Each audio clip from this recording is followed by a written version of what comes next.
नमस्कार, मैं सोनम आज आपके सामने हृदय स्पर्शी अपील लेकर आई हूँ। मैं बात कर रही हूँ 5,000 युवा मित्रों की, जो भजनलाल सरकार के आते ही हमें हटा दिया गया। पिछली सरकार द्वारा विज्ञप्ति निकालकर न्यूज़पेपर में ऑनलाइन फॉर्म भरे गए, हमारी ट्रेनिंग हुई, पेपर हुआ और हमें ज्वाइनिंग दी गई सांख्यिकी विभाग द्वारा। उसमें हमारा काम था गांव ढाणियों में जाकर राजस्थान सरकार, भारत सरकार की योजनाओं को पहुँचाना। भारत संकल्प यात्रा के तहत हमारी ड्यूटी चल रही थी, जिसके चलते हमें भजनलाल सरकार द्वारा लेटर निकाला गया कि 25 दिसंबर 2023 को कि आपको 31 दिसंबर 2023 का आपका रोजगार समाप्त कर दिया जाता है।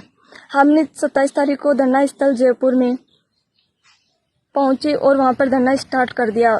हमें कुछ दिन के बाद अधिकारियों द्वारा ये बोला गया कि आपको जो वाली को लेकर मांग है वो आपको पूर्ण रूप से सकारात्मक रिजल्ट दिया जाएगा, आप धरना समाप्त कर दो। हमने धरना समाप्त कर दिया। 13 जनवरी के आसपास हमने फिर वापस किया क्योंकि हमें सकारात्मक रिजल्ट नहीं मिले, उनका जवाब कुछ नहीं है। हमने वापस धरना स्टार्ट किया। हमने आंधी तूफान और सर्दी बारिश का सामना करना पड़ा, यहाँ तक कि हमने पूरे त्योहार धरना स्थल पे बनाए और हमने अर्धनग्न प्रदर्शन किया, मुर्गे बने, अनशन पे बैठे, भूख हड़ताल पे बैठे और सभी युवा मित्रों के द्वारा खून निकाल के भजनलाल सरकार को हमने लेटर लिखा, माननीय मुख्यमंत्री भजनलाल जी की। मैंने खुद ने खून निकाल के उनकी तस्वीर बनाई ताकि पॉजिटिव रिजल्ट अब तो दे दे हमारी सरकार, अब तो सुन ले कम से कम। लेकिन फिर भी हमारी आवाज नहीं सुनेगी। हम किरोड़ी लाल जी के दर पे गए, उनके दर पे हमने दंडवत की और महिलाओं ने वहां पर धरना दिया।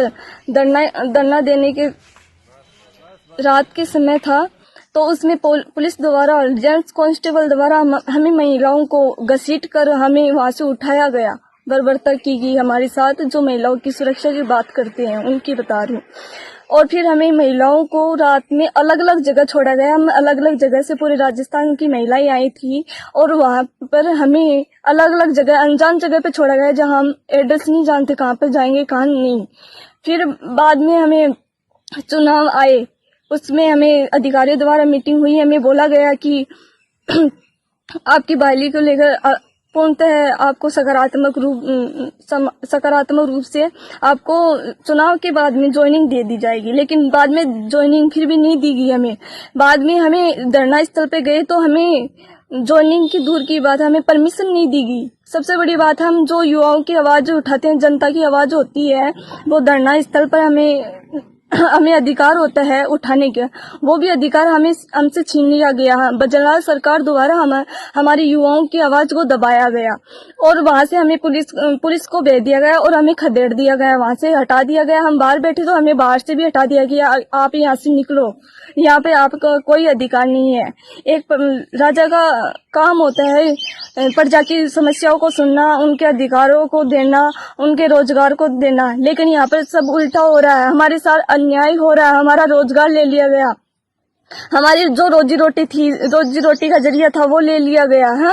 ये कहाँ का न्याय है? आप न्याय की बात करते हैं, महिलाओं की सुरक्षाओं की बात करते हैं। हम आज सुरक्षित नहीं है, हमें वहां से हटा दिया जाता है, हमारे साथ बदसलूकी की जाती है। कहाँ का न्याय है? हमारी जो बहाली को लेकर जो मांग थी उसका रिप्लाई तक नहीं है। हम लोगों ने अपना खून बहाया है, आपने सुना क्यों नहीं?